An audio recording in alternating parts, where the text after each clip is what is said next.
practices for good and fair policing. But it also goes beyond that, of course. I think at the congressional level, we need a national use of force standard that says that a police officer should not use lethal force unless they've exhausted all other reasonable alternatives under the circumstances. Because why should you be treated differently, based on the color of your skin? And why should you be treated differently if you live in some small town of Texas versus New York City, when it comes to lethal force, right? And then integrate legislatively into Department of Justice grants the ability to withhold funding from police departments that do not adopt a use of force standard and other things, like people have spoken about a ban on chokeholds and similar measures. So the Justice Department needs to be out there and be aggressive in its own right. And then also we need legislative action to help empower it even further. Yeah, I think that especially the funding element of this is really important, because I don't think people totally understand, or we don't talk a lot about how much federal money goes into local police departments. And that's sometimes why you see, a large part why you can sometimes see local police departments with, military equipment. We know that the federal government has been subsidizing so much under these police departments that really harm people at moments like this, at moments of major protests. So let's talk about Joe Biden for a moment. He's been criticized a lot for his history on policing, and particularly policing on race, the 1994 crime bill. And we know that things have changed drastically since 1994 when it comes to the conversation around policing and criminal justice. Where do you see him going on these issues? And how important do you think his pick for vice president is in convincing voters that he's serious about taking on the scourge of policing in America? Well, look, there's no question that we have changed a lot since 1994. I was very, very pleased with Vice President Biden's speech this morning. For the folks watching that saw it, his speech in Philadelphia, because, and let me tell you what impressed me specifically, was that a lot of people in politics, a lot of politicians, again, I'll analogize this to the issue of gun reform. They'll talk in general terms about the need to do something, but they don't get specific about what they're calling on their colleagues in office to do. He was specific this morning. He said banning chokeholds, ending that program that is militarizing our police. All of those tanks that people have seen over the last few days that are rolling through, different cities, these weapons of war, this combat armor that I think adds a combat mentality to police forces that we don't need. He also talked about a national use of force standard, which is something that we proposed in our plan on the campaign. And so, I was encouraged today that he started to lay out a specific agenda that he as president will push to try and make this reform possible. And that's very encouraging. And my hope is that I believe that he's going to be elected president. All we have to do is look at what's happened in the last 24 hours to understand again why we need a different president. I believe Joe Biden's going to be the next president, and that he will have the opportunity to make real reform come January 2021. So I want to just go to Representative Hera just briefly. So we're so delighted to have you. And what Secretary Castro said about your work in Colorado is absolutely right. You've been a leader on this issue. You've been doing incredible work. And we understand that you have some sort of breaking news on this topic that our audience would love to know about. So can you talk about what's happening in Colorado right now? Yeah. Well, thank you so much for having me. I am here actually at the state capitol. We're voting on the budget right now. But outside, there have been protesters and demonstrators here for the past few days. On Thursday, I was in a group of peaceful protesters when someone fired 7 gunshots into the crowd, and one landed in the Capitol building. And so the situation here has been tense ever since. It was definitely we think someone who was trying to incite violence. That was at 5:15 during the day when that happened, early on Thursday. And since then, we have seen an enormous amount of community members standing up and saying that we want to focus on police brutality and we want to end it right here in Colorado. Now, folks don't necessarily know a lot about Denver, but I will tell you that right here in Colorado, we have the same issues with excessive use of force as any other city, right? As any other state. And we have to address this at every single level. No longer should law enforcement be able to hide behind a shield of immunity when they are harming our community, when they are harming Black and brown people, low-income folks. That can't happen. And so today I stand with my Democratic colleagues on the eve of introducing a reform bill that will address a lot of these issues that we're having right here in Colorado. Our bill will include provisions that get rid of fleeing felon laws once and for all, so that no longer will someone be shot in the back for running away.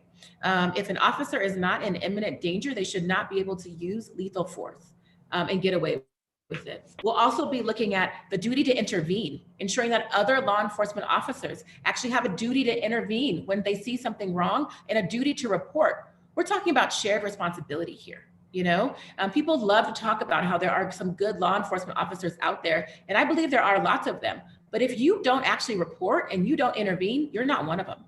And so we want to make sure that there is a duty to intervene. The qualified immunity piece also is so important, and that will also be included in the Colorado bill. We also are requiring body cam and body cam footage to be released immediately if within, I believe, 7 days. And if you don't release it within 7 days, you have to file a report that you have it and file the reason why you're not disclosing that information. And then also, finally, and I want to thank my friends in Connecticut, we are looking at a part of this bill that would decertify their law enforcement officers post-certification. So they're no longer allowed to carry a weapon in Colorado. They're no longer allowed to work on any other police force in the state of Colorado. We can't have bad law enforcement officers shopping around to different counties for jobs once they're removed for excessive use of force. They don't belong policing any parts of our communities. And so I'm proud to stand with my Democratic colleagues to introduce this bill. I will say the Black and Latino caucus are coming together to introduce the bill with the president of the Senate, Leroy Garcia, who will be leading the charge in the Senate. I'll be running the bill in the House. Along with the chair of the Latino caucus, Representative Serena Gonzalez Gutierrez. Thank you so much. And I think, again, it's so heartening to hear all the work that's being done nationwide. It's really amazing to hear the work that you're doing there. It's also shocking to hear some of the things that already are legal. It's very terrifying, I think, to think that we actually have to outlaw shooting people in the back because we've allowed that. And I think just the work that you guys all are doing is really incredible. Can you talk briefly about the feedback that you've received on this bill? And then I'd love to hear Secretary Castro's response to the work that you're doing. Sure. Well, it's interesting because there are loud protester voices out in the community that are pushing this bill forward. And my colleagues who maybe wouldn't typically stand with me on this bill have already signed on as co-sponsors. They're saying, listen, we hear you, we hear what's going on. We have to use our privilege and our power to do something too. And they're stepping up. So this is not about, me running a bill. It's about the community running a bill, and people understand that. And so I'm really excited about that. But I will tell you, the pushback obviously is coming from the Fraternal Order of Police, and I hope that they come on board and they step up and say, we need to actually pass some of these reform measures. But if they don't, it's not my place to ask for their permission anymore. We really just need to get this done. And I don't need their approval to move forward. And I want to make that very clear. But one thing that we do need, and I'm going to make a plea right now to all of our friends who are either Facebook, Twitter, I know we're streaming, Bloomberg's of the world, we need money so that we can pass this bill. The body cams are not free.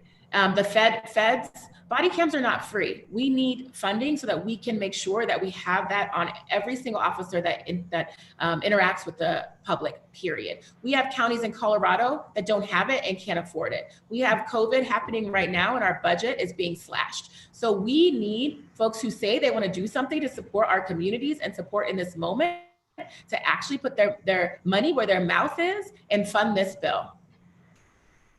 Thank you so much, Representative. And Secretary Castro, I want to give you a moment to respond to Representative Herod and the work that she's been doing. I would say kudos to Representative Herod. I mean, this is exactly the kind of work that all of those folks that are out there protesting right now that want justice for George Floyd, and then, you know, true justice is reform. This is the work that it takes. This is how it changes. You know, it starts with legislators that care enough about this issue, that understand it, that take the time to build coalitions. There are two parts, especially, that I just wanted to touch on. Number one, the coalition building. What you've described is just wonderful to hear. You know, I served on the city council a few years ago in San Antonio. My brother Joaquin served in the state legislature. And I know that getting a coalition built in the state legislature is about 100 times harder than at the local level even. You know, you gotta get the right committee members, and then the committee chair. And if a committee chair doesn't like it, they can, you know, basically deep freeze it and so forth. And so that's very impressive. And then secondly, you brought up a very important point about the Fraternal Order of Police, which y'all are dealing with at the state level. But as you know, also police unions have a tremendous amount of sway at the local level.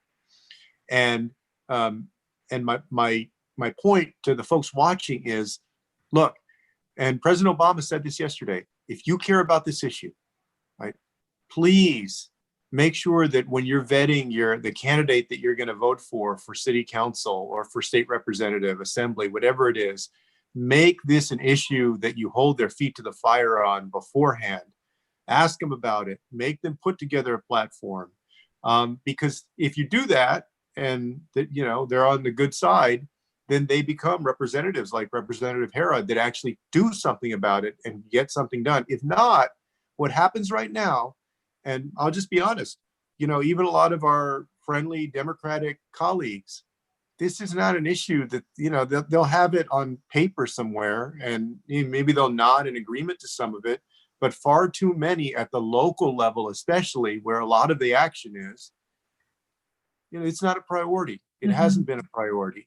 And we need to change that. And the best way to change that is with public involvement, engagement, pressure, people organizing, going out to vote. And as you said, for all of those folks that are out there, the foundations, people that invest in better democracy, we need a countervailing force to very locally organized police unions in this country that are only pushing this in one direction, unfortunately.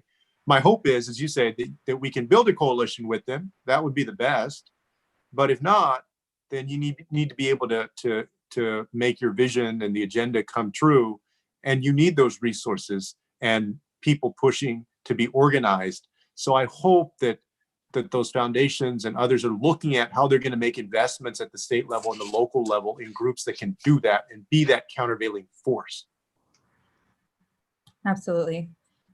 Thank you. I want to ask you, Secretary Castro, about your time as mayor as related to what you just said. And I think, like you said, we're sort of seeing this.